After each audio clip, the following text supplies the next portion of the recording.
जय जगन्नाथ सांग मैंने आज हूँ अगस्ट मास 15 तारीख जहाँकि 80तम स्वाधीनता दिवस रूपे आज पालन करा छोट बेले अगस्ट मास 15 तारीख कहले ना से दिनर खुशी कहले न सरे किंतु एबे आउ से खुशी आम पाखरे नहीं।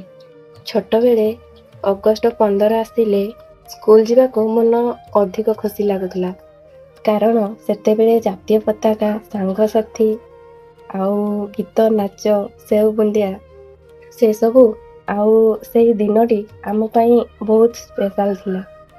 एबे सेही तारीख आसुची आउ जातीय पताका भी उड़ुची किंतु मन खोजुची सेही पुराना स्कूल सांगसाथी आउ सेही असरंती खुशी को। स्वाधीनता दिवस बदलिनी बदली जाइछु आमे माने। Happy independence day.